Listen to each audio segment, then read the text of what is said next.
महाराष्ट्र में चुनावी शोर, नामांकन का दौर। नमस्कार, आप देख रहे हैं आपका अपना चैनल न्यूज इंडिया। मैं हूं आपके साथ गौरव किशोर शर्मा और लेकर हाजिर हूं महाराष्ट्र विधानसभा चुनाव का संग्राम, उसी पर आधारित कार्यक्रम महाराष्ट्र का रण। आज हम इसी पर चर्चा करेंगे, लेकिन सबसे पहले आपको बताते हैं कि आज की इस खबर में क्या कुछ खास है। सबसे पहले हम आपको बताएंगे कि नामांकन ने जोर पकड़ लिया है, किसके खिलाफ हो रही है जोड़ तोड़। नामांकन ने पकड़ा जोर, किसके खिलाफ हो रही जोड़ और तोड़, इस पर चर्चा करेंगे। उसके बाद हम आगे बढ़ेंगे। महाविकास आघाड़ी और महायुति का सियासी गणित आखिर क्या है?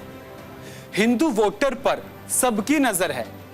महाविकास आघाड़ी और महायुति का सियासी गणित आज हम आपको बताएंगे, किस तरीके से एक दूसरे पर आरोप प्रत्यारोप कर रहे हैं। आगे बढ़ते हैं। सबकी नजर किस पर है? हिंदू वोटर पर सबकी नजर है। किसकी शाह और किसकी मात, कौन जीतेगा कौन हारेगा, समीकरण किसके पक्ष में है, आज इसी पर चर्चा करेंगे। और उसके बाद हम अंत में चर्चा करेंगे महायुति में जो 12 सीटों पर अभी विवाद चल रहा है, वो कब तक सुलझने की उम्मीद है। बीजेपी, एनसीपी और शिवसेना में बंटवारे का फॉर्मूला लगभग तय हो चुका है। आज हम इसी पर चर्चा करेंगे।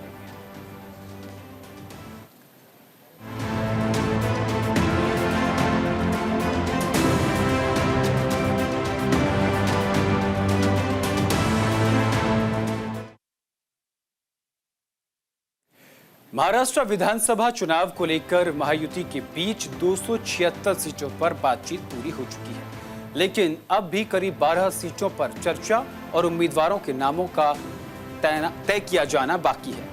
बंटवारे के बाद तयशुदा सीटों को लेकर बीजेपी जल्द ही नामों का ऐलान करेगी और जिन पर नाम फाइनल हो गए हैं उन पर नामांकन शुरू हो गया है। आज 3 बड़े नामांकन हुए। देवेंद्र फडणवीस, राज्यसभा सांसद मिलिंद देवड़ा और उद्धव ठाकरे के बेटे आदित्य ठाकरे। ये नामांकन बहुत हुए, लेकिन ये 3 बड़े नामांकन थे। नागपुर दक्षिण पश्चिम विधानसभा सीट से बीजेपी उम्मीदवार देवेंद्र फडणवीस ने नामांकन दाखिल किया।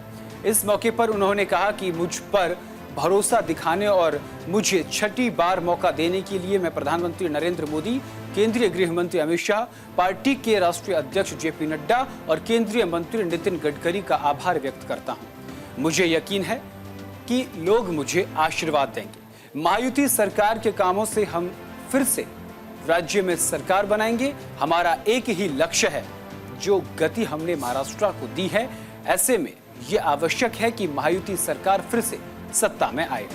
इसके बाद अब आपको वो तस्वीरें दिखाएंगे मां की।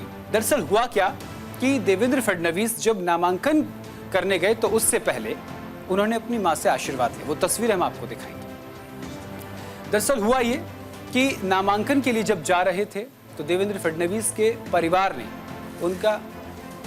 उनका तिलक किया। तो देवेंद्र फडणवीस की जो मां ने उन्हें आशीर्वाद दिया, वो तस्वीरें हम लगातार आपको दिखाएंगे।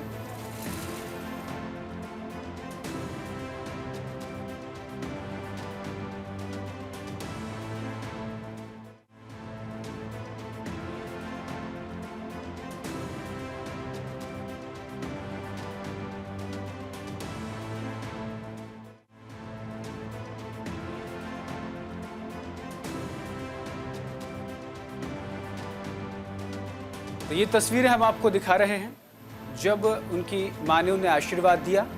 आपको बता दें, इस दौरान महाराष्ट्र के उप मुख्यमंत्री देवेंद्र फडणवीस ने कहा कि ये मेरा छठा चुनाव है, लेकिन जिस तरह पिछले 5 चुनावों में मुझे जनता और मेरी मां का आशीर्वाद मिला है और आशीर्वाद रहा है, वो इस बार भी रहेगा और मैं बहुत अच्छे मतों से जीत कर आऊंगा। उन्होंने क्या कुछ कहा, सुनवाते।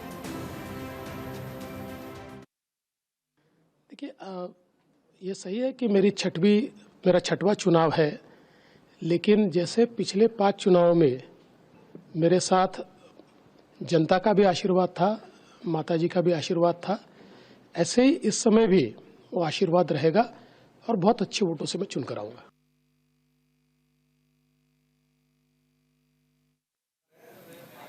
महाराष्ट्र चुनाव के बीच सियासी गर्मी बढ़ रही है। वर्ली सीट पर एकनाथ शिंदे की शिवसेना ने मिलिंद देवड़ा को आदित्य ठाकरे के खिलाफ खड़ा कर दिया है।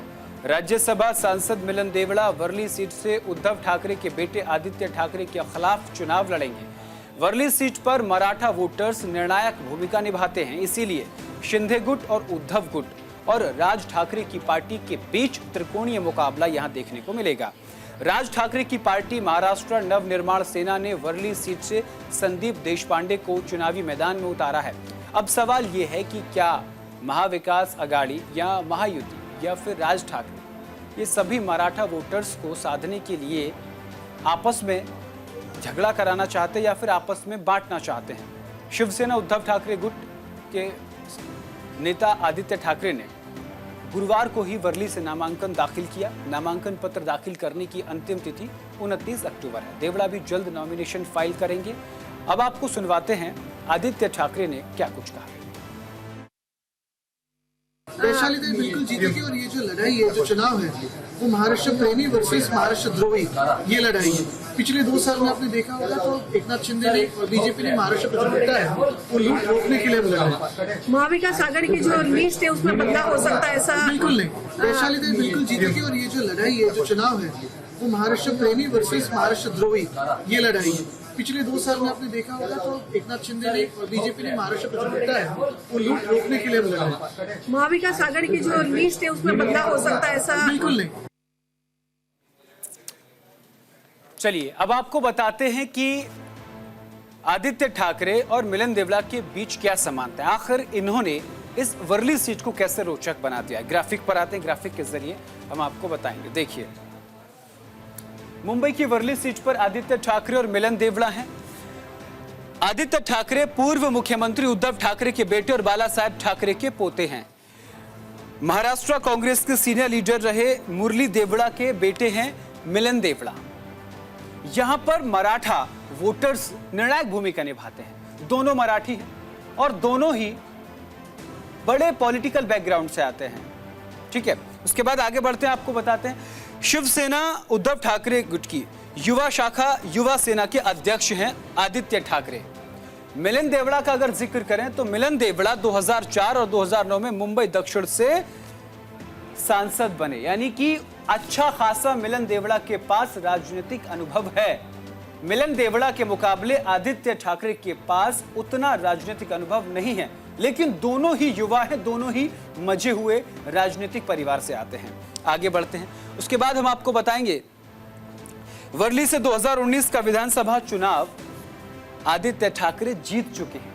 उनके पास ये प्लस पॉइंट है, लेकिन उस वक्त के सियासी समीकरण इस तरीके के नहीं थे जब आदित्य ठाकरे चुनाव जीते थे, क्योंकि उस वक्त एकनाथ शिंदे और उद्धव ठाकरे दोनों एक ही पार्टी में होते थे। दोनों का वोट बैंक एक था, वोट बैंक बटा नहीं है। लेकिन इस बार वोट बैंक बटा हुआ नजर आ रहा है, त्रिकोणीय मुकाबला नजर आ रहा है। तो वहीं 2011 में केंद्र सरकार में राज्य मंत्री मिलिंद देवड़ा को बनाया गया था। मिलिंद देवड़ा राज्य की राजनीति में भी सक्रिय, केंद्र की राजनीति में भी सक्रिय है। आगे बढ़ते हैं, आदित्य ठाकरे के अगर बारे में जिक्र किया जाए तो चुनाव लड़ने और जीतने वाले ठाकरे परिवार के पहले सदस्य हैं, यानी कि ये चुनाव लड़े और जीते पहले सदस्य हैं।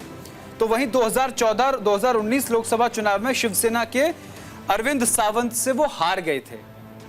यह मुकाबला इसीलिए रोमांचक है क्योंकि कोई किसी चीज में ज्यादा है तो कोई किसी चीज में ज्यादा है, इसलिए यह मुकाबला रोमांचक है। इन दोनों के बीच वर्ली सीट पर टक्कर देखने को मिलेगी और दोनों के लिए केवल मराठा वोटर ही निर्णायक भूमिका में है। आगे बढ़ते हैं, उसके बाद दिसंबर 2019 को महाविकास आघाड़ी सरकार में पर्यटन, प्रोटोकॉल और पर्यावरण के कैबिनेट मंत्री आदित्य ठाकरे को बनाया गया। तो वहीं 2024 में कांग्रेस छोड़कर शिवसेना शिंदे गुट में शामिल हुए थे और उसके बाद इनको राज्यसभा का सांसद बनाया गया। अब देखिए, दोनों के बीच जो है वो समानता है, दोनों के पास राजनीतिक अनुभव है, ये दोनों के पास ही जो है पूरा अनुभव है। आगे बढ़ते हैं, महाराष्ट्र के पूर्व मंत्री बाबा सिद्दीकी के बेटे जिशान सिद्दीकी ने एनसीपी ज्वाइन कर ली है। महाराष्ट्र के उप मुख्यमंत्री अजित पवार के नेतृत्व वाले एनसीपी गुट में शामिल हो गए हैं। महाराष्ट्र विधानसभा परिषद चुनाव में कथित रूप से क्रॉस वोटिंग की, जिसकी वजह से उन्हें अगस्त में कांग्रेस से निष्कासित कर दिया गया था। हालांकि उन्होंने पहले इस आरोप का खंडन किया था। इसे एक इमोशनल पल बताते हुए जिशान ने कहा कि वो वांद्रे पूर्व निर्वाचन इलाके से महाराष्ट्र विधानसभा चुनाव लड़ेंगे। ये सीट उन्होंने 2019 में कांग्रेस के टिकट पर जीती थी। उन्होंने कहा कि ये मेरे और मेरे परिवार के लिए एक भावनात्मक दिन है। मैं अजित पवार, प्रफुल्ल पटेल, सुनील तटकरे का आभारी हूं और उन्हें इस कठिन समय में मुझ पर विश्वास किया। मुझे वांद्रे ईस्ट से नामांकन मिला है। मुझे यकीन है कि सभी लोगों के प्यार और समर्थन से मैं वांद्रे ईस्ट से एक बार फिर जीतकर जरूर आऊंगा। उन्होंने क्या कुछ कहा, सुनवाते हैं। महाविकास आघाड़ी ने अपना कैंडिडेट डिक्लेयर किया और कांग्रेस की जो सिटिंग सीट है वो वापस शिवसेना उबट्टा को दे दिया, तो ये बहुत ही दुर्भाग्यपूर्ण है। पिछले कई दिनों से कांग्रेस के भी लीडर, महाविकास आघाड़ी के लीडर मेरे संपर्क में थे। कोई कुछ कह रहे थे कि एक अनअपोज्ड करेंगे, कोई बोल रहे थे नहीं आप रुक जाइए, मगर उनके तो फितरत में ही धोखा है और उन्होंने सब किया। और इस कठिन समय में अजीत दादा ने, प्रफुल्ल पटेल जी ने, सुनील तटकरे जी ने, एनसीपी पार्टी ने जो मुझ पर भरोसा दिखाया है, मैं उनका शुक्रिया अदा करना चाहूंगा। मेरे पिताजी बाबा सिद्दीकी जी का यह अधूरा सपना था कि हमें ये सीट फिर से जीतनी है, लोगों के हक की लड़ाई लड़नी है। वो ये लड़ाई लड़ते लड़ते उनकी हत्या हुई है और मेरे रगों में उनका खून है और मैं पूरी तरीके से ये जो लड़ाई है वो आगे उनके लिए मैं लड़ता रहूंगा और एक रिकॉर्ड ब्रेकिंग मार्जिन से इस बार। महाराष्ट्र की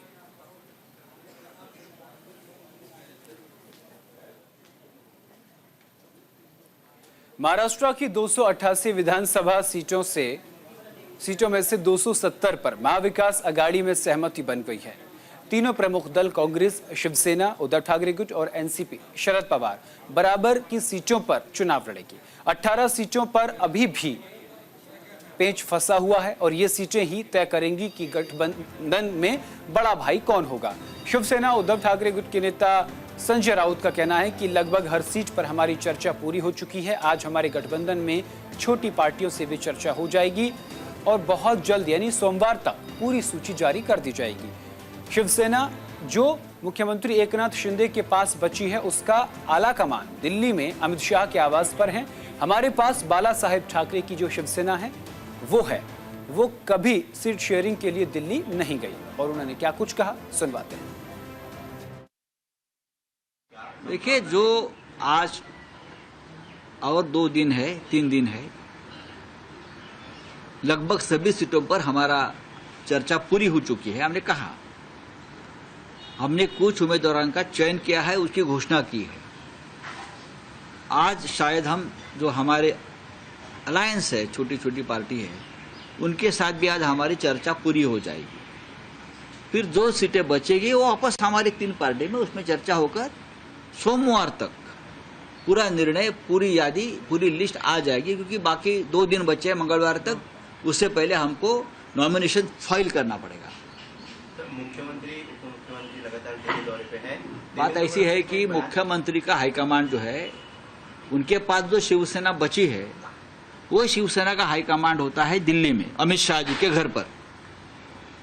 हाँ, जब हमारी शिवसेना है ओरिजिनल बाला साहब ठाकरे जी की, उनको कभी सीट शेयरिंग के लिए दिल्ली में जाने की नौबत नहीं आई।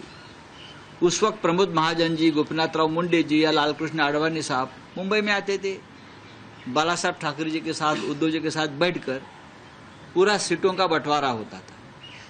लेकिन ये जो डुप्लीकेट शिवसेना है, उनके बॉस दिल्ली में बैठते अमित शाह, तो उनके दरबार में ही जाना पड़ेगा, 3-3, 4-4 दिन बैठना पड़ेगा, उठक बैठक करना पड़ेगा। वो तो करना ही पड़ेगा ना, वो थोड़ी ओरिजिनल पार्टी है। ये तो नॉन बायोलॉजिकल शिवसेना है, नॉन बायोलॉजिकल एकनाथ शिंदे की नॉन बायोलॉजिकल व्यक्ति है, शिवसेना है। तो जिनको जन्म देता है उनके साथ उनको रहना पड़ता है। अमित शाह ने नॉन बायोलॉजिकल शिवसेना को जन्म दिया है। मुर्गी भी उनकी, अंडा भी उनका है। हाँ, मुर्गी उनकी, अंडा उनका, उस अंडे से उनकी शिवसेना आई है। महाराष्ट्र कांग्रेस अध्यक्ष नाना पटेले ने बड़ा बयान दिया है, क्योंकि इस वक्त महाराष्ट्र के ऋण में जो सियासत है वो जोरों पर है। आरोप प्रत्यारोप का दौर जारी है। आपस में ही पार्टियों को लड़ाने की जो है, आपस में ही पार्टियों के बीच कॉन्फ्लिक्ट कह सकते एक तरीके से, आपस में ही कहीं ना कहीं दरार डालने की कोशिश की जा रही है। आपको बता दें कि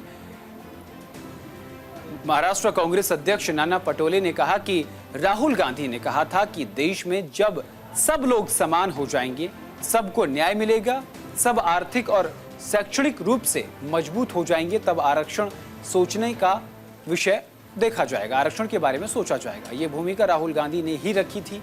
ये बाबा साहेब की भूमिका है, बाबा साहेब अंबेडकर की भूमिका है। शिवसेना उद्धव ठाकरे गुट के नेता प्रियंका चतुर्वेदी ने इसका पलटवार करते हुए, इस पर सफाई देते हुए कहा, मैंने नाना पटोले का बयान नहीं सुना है, लेकिन राहुल गांधी का बयान जो अमेरिका में था और जिस तरह से उसका संपादित संस्करण देश में फैलाया गया, वो दुर्भाग्यपूर्ण था। लेकिन मुद्दा ये है कि आरएसएस हमेशा कहती आई है कि आरक्षण खत्म होना चाहिए। क्या कुछ कहा, दोनों के बयान आपको सुनवाते हैं। राहुल गांधी जी ने जो बात बोली, जब हमारे देश में सब लोग समान हो जाएंगे और सबको न्याय मिलेगा, सब आर्थिक और शैक्षणिक मजबूत हो जाएंगे, तो आरक्षण ये अपने आप सोचने का विषय होगा। ये भूमिका राहुल जी ने रखी थी। और जब राहुल जी ने ये भूमिका रखी तो ये बाबा साहब की भूमिका है। और जब बाबा साहब की भूमिका, हम संविधान, हमारा जो केंद्र बिंदु है बाबा साहब का विचारधारा है। और ऐसे समय में बीजेपी जो फेक नैरेटिव आरक्षण के बारे में डालती है, वो उनको समझना चाहिए जिन लोगों को संविधान पता नहीं है। बीजेपी को अगर संविधान अगर पता होता तो डायरेक्ट यूपीएससी की एग्जाम न लेते हुए जॉइंट सेक्रेटरी रैंक के ऊपर लोगों को डेपुट करना आरएसएस के, ये कौन से आरक्षण की बात करते हैं, कौन से संविधान की बात करते हैं? जो लोग संविधान का रोज मर्डर करते हैं, खून करते हैं, वो बीजेपी आज हमारे को संविधान समझाएगी? और ऐसे लोगों को जिनको संविधान की जो कीमत है, जिनको पता नहीं है, वो हमसे संविधान की बात करेंगे। और इसलिए मैं तो चाहता हूं देवेंद्र फडणवीस और दम है तो हम उनको आमने सामने डिबेट करने के लिए तैयार है। देखिए, मैंने नाना पटोले जी का बयान सुना नहीं है, पर राहुल गांधी जी का बयान जो अमेरिका में था और जिस तरीके से एक एडिटेड वर्जन देश में फैलाने का काम किया था, वो अनफॉर्चुनेट था। पर स्पष्ट तो ये है कि आरएसएस हमेशा कहती आई है कि आरक्षण खत्म करने की जरूरत है। और ये भी सच्चाई है कि जब ये 400 का नारा पार की बात कर रहे थे, इनके कितने सारे उम्मीदवारों ने आकर कहा था, आप हमें 400 से ज्यादा सीट देंगे तो हम आरक्षण को खत्म करेंगे। तो ये भारतीय जनता पार्टी और आरएसएस यही तो कोशिश कर रही है कि किसी तरीके से इस तरीके का ध्रुवीकरण करें, आरक्षण खत्म करें, संविधान को खत्म करें, बाबा साहेब अम्बेडकर जी के विचारों को खत्म करें। यही इनकी सोच है, यही इनकी उम्मीद है, यही आरएसएस की मांग है उनसे। तो दूसरों के ऊपर ये थोपना, मैं मानती हूं कि गैर जिम्मेदाराना है और एक डेस्परेशन दिखाता है भारतीय जनता पार्टी की तरफ से कि जो जानते हैं कि महाविकास अघाड़ी की जीत होने वाली है और उन मुद्दों पे होने वाली है जो महाराष्ट्र के हित में है, जनता के हित में है, इसलिए वो इस तरीके का भ्रम फैलाने का काम कर रहे हैं। तो महाराष्ट्र के रण में महायुति और महाविकास अघाड़ी दोनों के अंदर कहीं ना कहीं कुछ ना कुछ चर्चा अभी भी चल रही है, चुनाव को लेकर के, उम्मीदवारों को लेकर के, सीट को लेकर के। लेकिन एक बात तो तय है, इस बार महाविकास अघाड़ी के सामने भी बड़ी चुनौती है और महायुति के सामने भी चुनौतियों का अंबार लगा हुआ है।